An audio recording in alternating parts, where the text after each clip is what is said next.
Bonne nouvelle sur les marchés, l'inflation qui baisse, certes de 0,1%, mais on prend quand même. Et donc c'est une très bonne nouvelle. Là c'est sur, on peut dire sur annuel, sur l'année. Et donc c'est bon à prendre, hein. On a, vous voyez ici, en bleu foncé, et pas bleu clair pointillé, mais surtout en bleu foncé.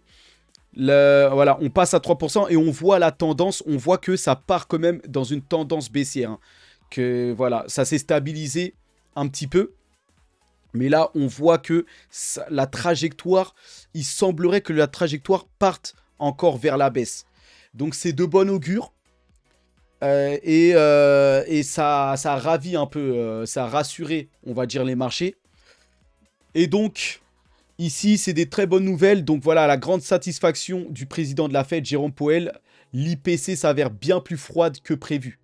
Donc bon, bien plus froide, bon, c'est un peu abusé, mais enfin un grand mot, mais on est en dessous du consensus. C'est une bonne chose.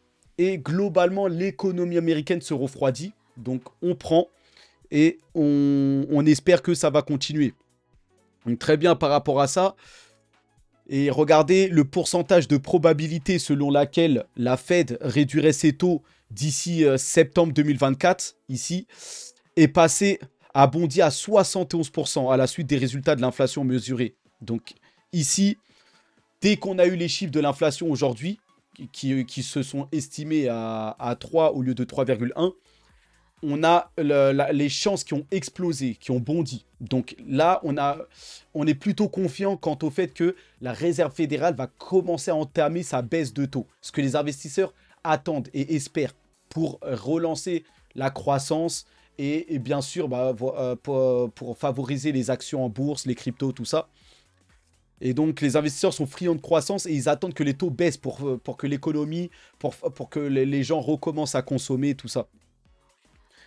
Et là, sur les marchés, bien, c'est le contraire qui s'est passé. Donc, normalement, avec ces chiffres, c'est des bonnes nouvelles, mais les marchés, eux, ont chuté.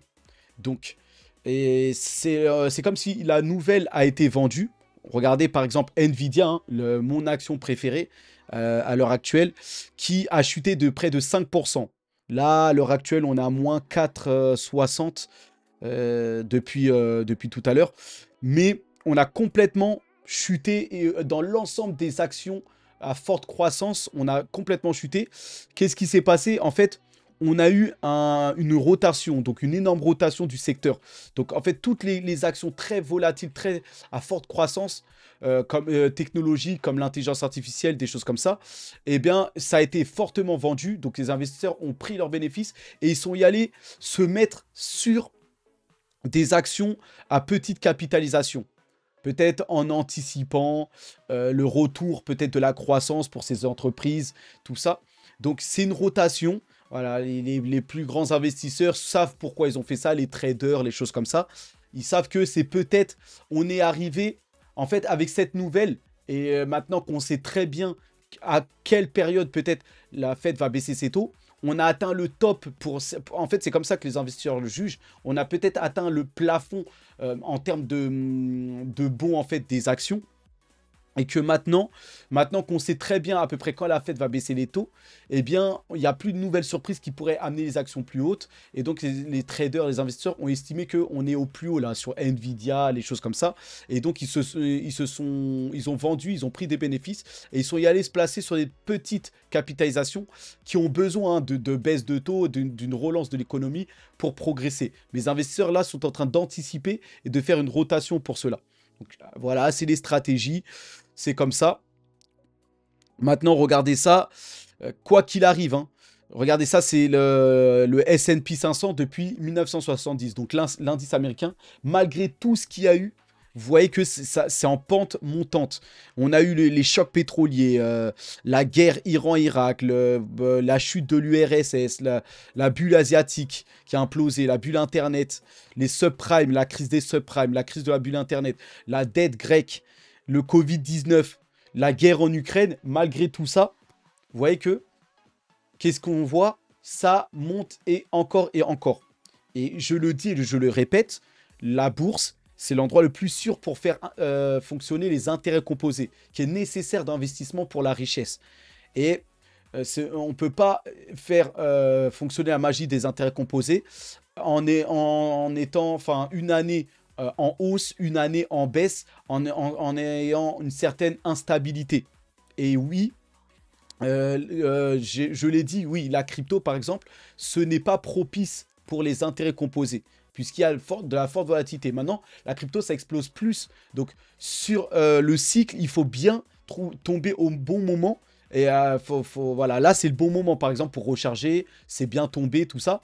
Il y a des moments où, voilà, il faut se placer sur la crypto. C'est un cycle de tous les 4 ans, il y a 3 ans de hausse, une année de baisse. Il faut bien savoir se placer. Parce que l'année de baisse, si vous restez dans le bear market, bon, certains, tout le monde est sûr de timer le marché et de savoir que, allez, d'ici fin 2025, ça va baisser. Mais après, ça se passe jamais en général. On est toujours surpris hein, de quand le bear market arrive, on est loin d'être préparé, tout ça. Mais bon, en tout cas, certains le prennent mal un peu que je puisse attaquer la crypto. Certains se voient déjà à un x10 ou x50 là d'ici la fin du bull run, tout ça. Je veux juste rappeler, en fait, la réalité des choses, c'est que on peut pas timer le marché. Tout le monde se voit là, d'ici un an, tout va exploser. On ne sait pas sur la crypto, puisque quand il se passe rien, c'est seulement en phase de réglementation. Il n'y a personne qui peut certifier ça. Tout le monde se voit, voilà. On regarde les cycles, on voit que ça ressemble à peu près, mais le marché peut prendre à contre-pied tout le monde. C'est pas encore écrit. Et moi, je préfère dire les réalités. En tout cas, bien expliquer pourquoi ça monte. En fait, la logique qui est derrière les hausses et les baisses. Ou en tout cas, j'essaie de déchiffrer ça, même si c'est compliqué, ou les choses comme ça. Maintenant, voilà. Si vous n'êtes pas en accord même avec ce que je dis, il n'y a pas de souci. C'est une chaîne pour débattre. Hein. C'est pas moi qui a raison. On est là, on débat tranquillement. Je donne mon avis. On débat, il n'y a pas de souci sur Telegram et choses comme ça. On est là pour s'entraider, pour partager les idées. Là, par exemple, si vous voulez, il y a d'autres chaînes hein, voilà, par exemple, lui, Sunwell, il a autant un peu plus d'abonnés que moi, quasiment 1000 abonnés de plus que moi. Avec beaucoup moins de vidéos. Et lui, bien sûr, oui. Si, voilà, voilà les titres de vidéos. En achetant ces 3 mêmes coins, tu deviendras millionnaire. Bon, écoute, c'est ta dernière chance de devenir riche avec Omika et Rijun. Donc, voilà, c'est une chaîne. Ici, par exemple, c'est un exemple, à Sunwell. Si vous voulez entendre les belles paroles qui vous promettent de devenir millionnaire avec les mêmes coins, ou ça vous fait du bien d'entendre que les altcoins vont exploser ou les choses comme ça, il y a d'autres chaînes pour ça, vous voyez. Après, je suis pas sûr que, voilà. En fait, ceux qui étaient oui sur le Bitcoin au début, le Bitcoin c'est quelque chose qui est à part par rapport aux autres cryptos. Maintenant, c'est pas toutes les altcoins, c'est pas Tao, Kaspa, voilà, ça peut vous rapporter beaucoup d'argent, mais des cryptos comme le Bitcoin, c'est une fois, c'est générationnel. Enfin, c'est voilà, c'est pas tous les cryptos qui peuvent faire. Maintenant, Ethereum, Solana peuvent vous rendre très riche, mais le reste après c'est du pile ou face presque, ou limite en fait. Il y a des choses prometteurs, Ondo Finance, Realio, oui, mais il y a d'autres acteurs qui arrivent et peut-être que ces projets-là peuvent devenir obsolètes dans quelques mois, on ne sait pas en fait. Donc si vous voulez les bonnes paroles, il y a d'autres chaînes YouTube, il n'y a pas de souci. Et écoutez un peu de tout, écoutez-moi ou non, comme vous voulez, mais voilà, c'est chacun est libre et pas besoin de s'exciter si vous n'êtes pas d'accord ou les trucs comme ça. On partage les avis simplement. Voilà, vous aurez de la croissance, ne vous inquiétez pas. Vous voulez que ça explose? Ok, ça va exploser. Patience dans l'investissement, ça va bien se passer en tout cas. Maintenant, je continue. Et sur le SP500 et moi qui parle voilà, souvent des marchés traditionnels, parce que c'est là pour moi où il y a la valeur. Et d'ailleurs, cette question de valeur ajoutée, vous l'avez mal compris. Quand je parle de valeur ajoutée, je parle pas du potentiel. Je parle en fait de comment ça impacte les personnes, le monde à l'heure actuelle. Quand je dis la valeur ajoutée, c'est comment ça impacte les personnes à l'heure actuelle. C'est pas les promesses ou le potentiel du projet. C'est pas ça la valeur ajoutée. C'est est-ce que ça impacte la personne. C'est ça quand on apporte de la valeur, une valeur ajoutée, c'est ou comment ça va impacter la personne. Vous voyez. Là, par exemple, si on prend par exemple l'équipe de France de foot, eh bien, Mbappé, il a été pourri peut-être dans cet Euro, Mais combien de personnes il a fait, à combien de personnes il a donné des émotions mauvaises, puisqu'il a été nul, mais il a impacté les gens. Et en fait, il a apporté de la valeur à ces personnes-là, même un sentiment de regret et de frustration, mais il les a touchés émotionnellement, il les a impactés. Eh bien, bah lui, il va continuer à recevoir ces millions parce que, voilà, il les a impactés. Les gens peuvent l'insulter, ou trucs comme ça, mais il aura apporté la valeur, il les a touchés, il a eu un impact sur eux. Eh bien, c'est ce que je dis là, il faut regarder qu'est-ce qui a un impact à l'heure actuelle sur nous. Est-ce que la blockchain Ethereum a un impact à l'heure actuelle sur nous? À l'heure actuelle, non. Eh bien, logiquement, le prix est en décadence, a du mal. Est-ce que là, ARM vend des milliers de puces, Nvidia, est-ce qu'ils vendent des milliers de GPU à l'heure actuelle? Est-ce qu'on est de plus en plus en train d'utiliser l'intelligence artificielle? Eh bien, oui. Eh bien, ça impacte le monde. En tout cas, ça touche les humains. Eh bien, en ce moment, logiquement, même si aujourd'hui les actions baissent par rapport à une rotation sectorielle et des choses comme ça, logiquement, les actions vont rapidement repartir à la hausse. Et les cours reflètent en fait comment l'actif impacte les personnes. Ça se reflète au niveau du cours. Donc, j'espère que vous avez compris à peu près mon explication, mais c'est de ça que je parlais. Maintenant. Ah oui, bon, je voulais pas reculer, mais vous avez vu que... Bon, je vais essayer de le... Je sais pas si je peux revenir en arrière. Tac, tac, tac. Rouvrir l'onglet fermé, voilà. Voilà, cette chose-là.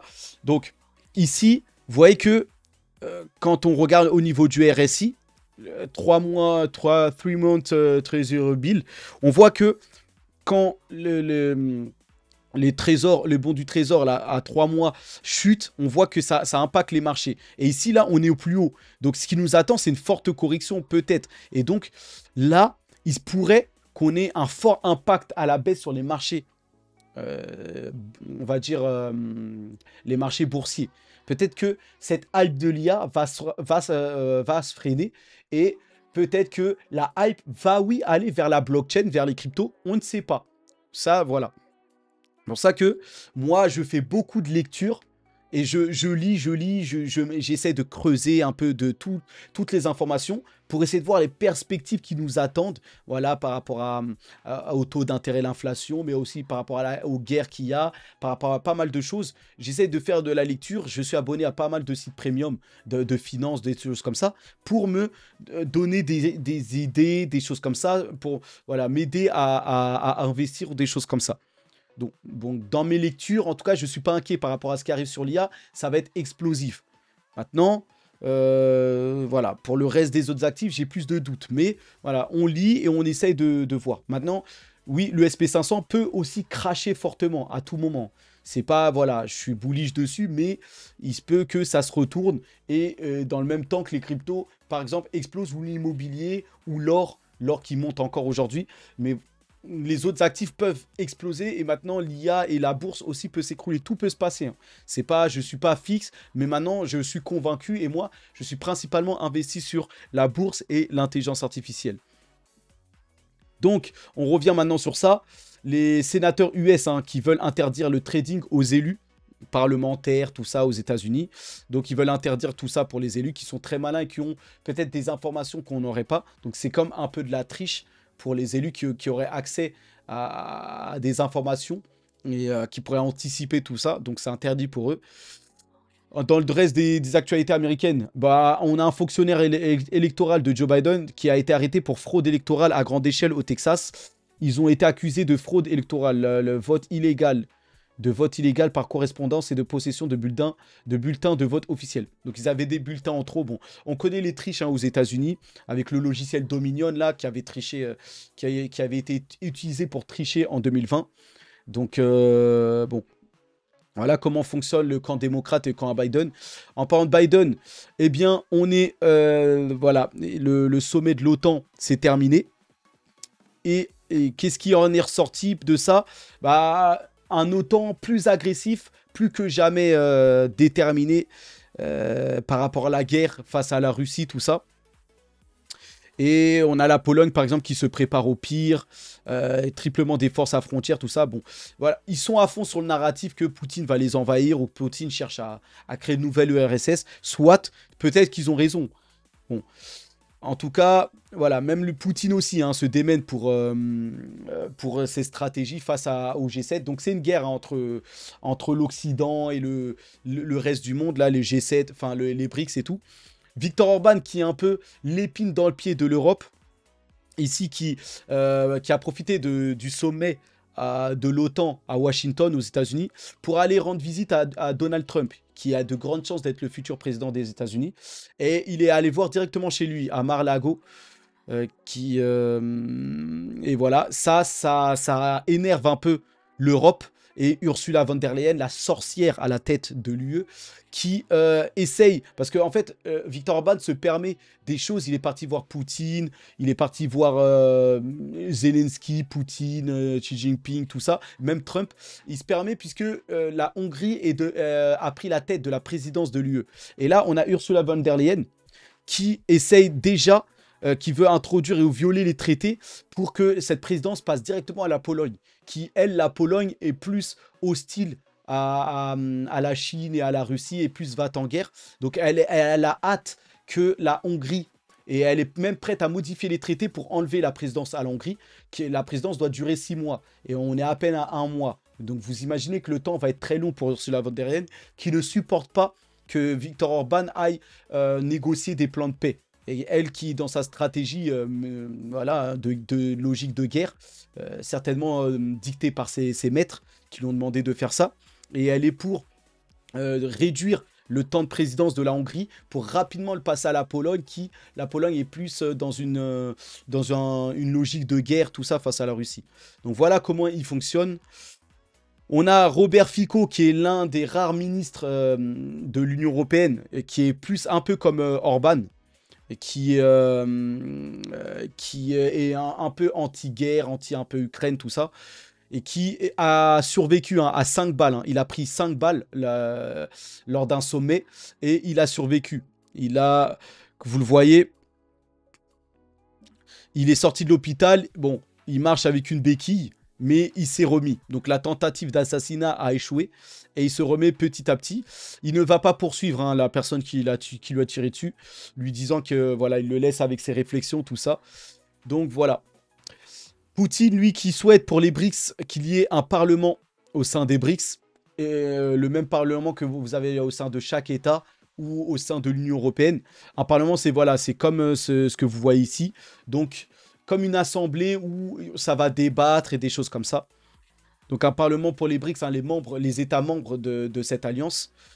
On verra, mais petit à petit, ils tissent leur toile. Hein. Ils ont tous une stratégie. Hein. Poutine, c'est pas aussi un ange gardien. Il est là pour ses intérêts, pour les intérêts de la Russie, tout ça. Donc, voilà par rapport à ça.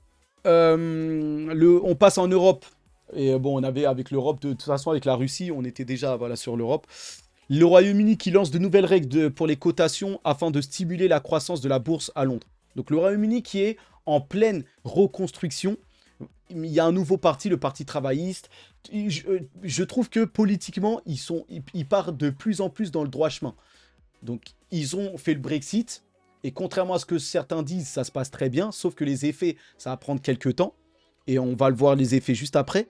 Et surtout, ils ont viré Rishi Sunak, qui est un peu de la même caste que Macron, Mélanie, Trudeau, tout ça, pour mettre un parti un peu bien plus sérieux. Et avec, à l'intérieur, Nigel Farage, le partisan du Brexit, qui va entrer au gouvernement. Donc très très bien, le Royaume-Uni. Et là, regardez, ils prennent des mesures pour stimuler leur bourse. Donc le Royaume-Uni, c'est comme les États-Unis, hein, c'est très capitaliste, tout ça. Et je trouve que ils repartent dans... J'aime bien ce qu'ils font en ce moment.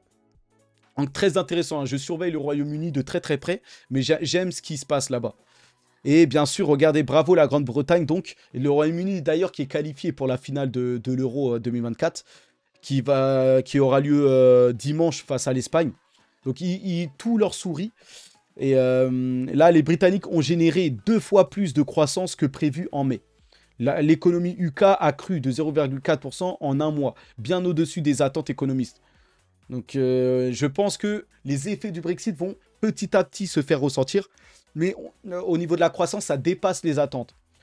Et ça, on ne peut pas dire que c'est le cas de la France. La France qui est empiétrée dans l'Union européenne et dans l'euro et qui, bien sûr, logiquement dégringole, hein. Et la solution pour la France, ça serait de sortir de tout ça. L'Union européenne, l'euro, l'OTAN, tout ça. Et voilà Bruno Le Maire qui a été évincé, hein, en tant que ministre des Finances, et bien heureusement, parce que tant qu'il était là-dedans, il a accéléré le déclin et voilà, la France, il a emmené vraiment la France dans le mur total. C'est déjà le cas, hein, la France est au bord, hein, comme il le dit. Bah, justement, il vient de faire une déclaration, Bruno Le Maire alerte sur le risque d'un naufrage économique et financier pour la France. Ah bah tiens donc, c'est lui qui était à la tête, et quand il était au poste, tout allait bien. Maintenant qu'il a été évincé, il alerte sur des risques comme ça. Si ça se passe, et comme ça a des grandes chances de se passer, il pourra dire, vous voyez, je vous avais prévenu. Pourtant, c'est lui qui est aux manettes pendant plusieurs années, là, les dernières années. Donc, voilà où en est la France pendant que le Royaume-Uni se remet grâce au Brexit, tout ça. Voilà où en est la France. Dans l'Asie, pas beaucoup d'actualité, juste JP Morgan, la banque prestigieuse des États-Unis, qui est optimiste, hein, quant aux pays d'Asie du Sud-Est. Donc quand ils disent ça, c'est les Philippines, l'Indonésie, la Thaïlande, tout ça. Et ils évoquent des opportunités dans les centres de données, puisque c'est vrai que c'est avec Taïwan, tout ça, c'est là-bas que ça se passe. Pour les centres de données, pour fabriquer les puces de semi-conducteurs, tout ça. C'est là-bas qu'on fabrique tout ça. Et il y a une forte croissance qui va arriver de là-bas, grâce aux centres de données là-bas. On passe aux cryptos, c'est plutôt mitigé, plutôt vert. Et on a le Bitcoin qui stagne aux 57K, ça monte à 58, 59, ça rebaisse, ça stagne. En attendant que on reparte, en espérant qu'on reparte à la hausse. Donc moi, j'ai dit que, bon, je pensais pas qu'on allait descendre aussi bas, hein, même en dessous de 56K. Je maintiens, en tout cas, mes propos qui disent que on est à un point très bas. Et pour moi, il n'y a que de la hausse qui nous attend. Maintenant, ça va prendre peut-être un certain temps. Mais avec peut-être les taux qui vont baisser, tout ça, ça peut stimuler les cryptos. Et on n'est plus très loin. On est à peut-être moins d'une semaine des ETF Ethereum Spot. Ça peut à nouveau stimuler les cryptos. On va suivre ça de près. Et les institutions, en tout cas, accumulent massivement du Bitcoin en ce moment même. Elles profitent de la baisse des prix pour augmenter les réserves. Donc là, on sait, hier, je vous avais montré que les baleines accumulées, dans les baleines, il y a les institutions, hein. Donc, on voit que la majorité, hein, des gros portefeuilles en crypto sont les institutions. Les institutions, c'est quoi? C'est les grandes entreprises, les grandes banques ou les États. En tout cas, c'est ça qu'on appelle institution.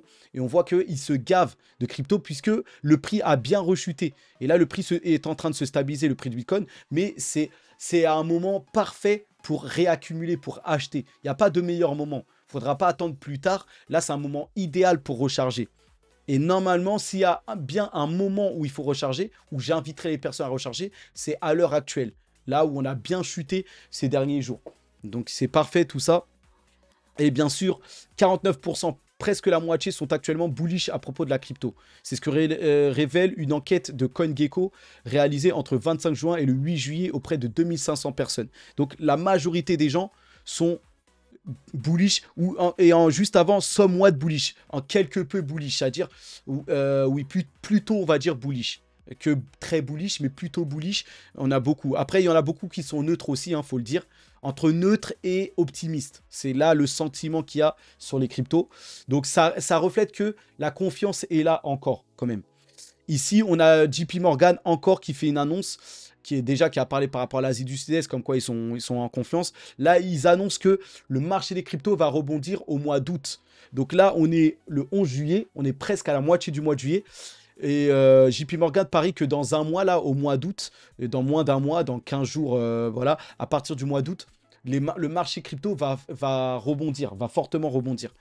Donc, on n'est pas très loin. Et sachant que les ETF Ethereum Spot peuvent arriver d'ici la fin du mois de juillet, c'est peut-être le bon timing, voilà. Donc, il semblerait qu'il serait plus approprié de recharger maintenant et d'attendre que ça reparte. Après, c'est juste une annonce. Il faut des catalyseurs, tout ça, et il va falloir des choses. Maintenant, attention aussi, warning, parce que vous savez que le dollar, c'est corrélé au crypto, hein. Vous voyez, hein, ça fait exactement l'inverse.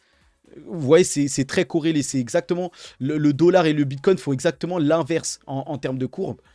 Et donc, comme là, on a des trendlines, on va dire des traits, Il semblerait que le dollar n'est pas encore allé tout en haut pour toucher la trend line avant de chuter. Tout comme le Bitcoin qui a chuté à 57 000, il semblerait que le Bitcoin doit chuter bien plus bas, même jusqu'au 43K, ou entre 43 et 47 000, avant de rebondir. Donc si ça se trouve, ici, si on en croit cette image, vu que le dollar est en train de remonter, en train de reprendre de la force, ça pourrait faire mal au Bitcoin. Et donc, ici, prudence, même si c'est un moment idéal pour recharger, prudence. Moi, j'ai dit qu'on repartait à partir de là. Mais comme je vous l'ai dit, c'est juste un avis que je donne. Mais ça pourrait très bien, et cette image le montre très bien, on pourrait aller chercher les 40 000 encore sur le Bitcoin. Les 45 000 par là. Donc, prudence. Le dollar, on dirait, se renforce. Attention. Et il faut faire attention, ça peut aller plus bas. Et au vu de la situation actuelle, quand je parle de valeur apportée à l'heure actuelle, comme la blockchain et les cryptos sont au point, se sont refroidis, plus personne s'y intéresse, donc ça impacte personne à l'heure actuelle. Donc logiquement, le prix peut perdre en force, puisqu'il n'y a plus de volume, tout ça. Il ne se passe plus rien. Donc attention. Maintenant, en termes de régulation et d'adoption, tous les jours, il se passe des choses et il y a des bonnes nouvelles. Ici, on a Van Eck, qui est l'un des émetteurs américains pour les ETF US, les ETF spot américains de crypto. Ici, Van Eck Europe vient d'annoncer que son ETN, aux États-Unis, on appelle ça ETF. En Europe, on appelle ça plutôt ETN, c'est à peu près la même chose, hein, c'est des ETF, a été sélectionné par Inter Invest pour offrir la première exposition au Bitcoin dans un plan d'épargne retraite, PER. Donc voilà, on a ici Van Eck qui vient de voir un de ses produits pour le Bitcoin, là, un ETN, son ETN Bitcoin, être choisi pour tout ce qui va être un plan d'épargne retraite. Donc tous ceux qui vont viser la retraite vont pouvoir, à travers cet ETN Bitcoin, pouvoir s'exposer à un peu de Bitcoin. Donc voilà, le Bitcoin qui rentre dans les plans de retraite françaises. C'est de bon augure pour l'adoption. Donc tout ça, ça se régule. Maintenant, est-ce que ça impacte les gens? C'est là la question, c'est que non. Pour l'instant, c'est une bonne chose, mais c'est seulement en phase de réglementation, d'adoption. Mais ça n'impacte pas encore tellement les gens. Autre bonne nouvelle, la SEC qui abandonne ses poursuites contre Paxos, l'émetteur du stablecoin de Binance, le BUSD. Et donc la SEC déclare que le BUSD n'est pas une securities et abandonne sa procédure amorcée.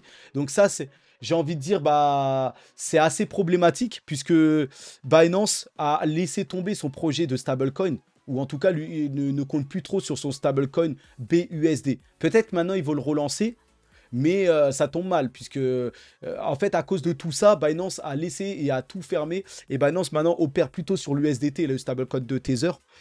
Bon, on va voir si, avec cette bonne nouvelle, ils vont relancer un peu leur stablecoin. On verra. Et vous voyez hein, la lettre de la SEC qui a dit qu'ils abandonnaient les poursuites face au BUSD et disant que le BUSD n'est pas une securities. C'est une très bonne nouvelle pour l'écosystème crypto. L'écosystème crypto cherche à être des commodities et non des securities. Hier, la CFTC avait dit que ni Bitcoin ni Ethereum déjà n'étaient une securities, donc très bien. Mais même l'ensemble des 70 à 80% des cryptos n'étaient pas des securities et plutôt des commodities. Donc ça sent bon là, ce combat contre la SEC sent de plus en plus bon. Maintenant, il va falloir que le temps le dise.